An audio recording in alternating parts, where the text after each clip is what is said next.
So understanding the difference between circumstances and experience, because these two things, circumstance and experience, are always going on at the same time, simultaneously. There is the circumstance, the event that happens, right, in our lives, whatever it is, like my flight was delayed by an hour, or I got fired from my job, or my husband came home late, right? Whatever the thing is, that's the circumstance. But my experience can be very different to that particular circumstance. I can have many different reactions or different experiences depending on what I like to call the zip code in my head, right? The place I call home inside my head.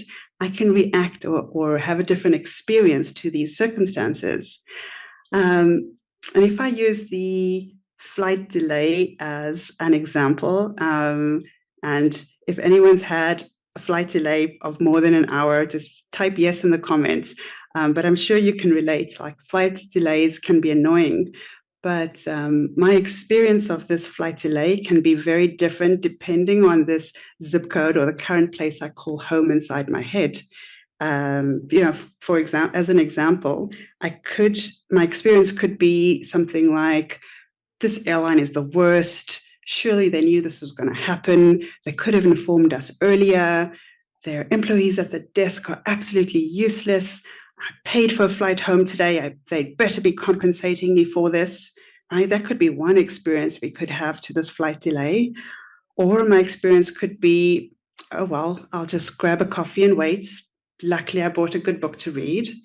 Or my experience of the flight delay could be, thank freaking goodness they're fixing whatever needed fixing on the plane before we took off, considering all the crazy stuff that's happening in the air these days. So there are many different experiences that we can have to the same circumstance, but we tend to treat these two domains of circumstance and experience as if they're one and the same, as if the circumstance causes our experience, and as if we don't have any choice to have a different experience. But the magic is that we actually do, that we can actually choose to have a different experience. And that's one of the ways that journaling helps us. Because when we're journaling, and like I said, taking everything from in our heads and putting it down on paper, this helps us to separate our circumstances from our experience and helps us understand that one doesn't necessarily cause the other. I love that. I'm putting that in the chat for everybody. I think that is massive. So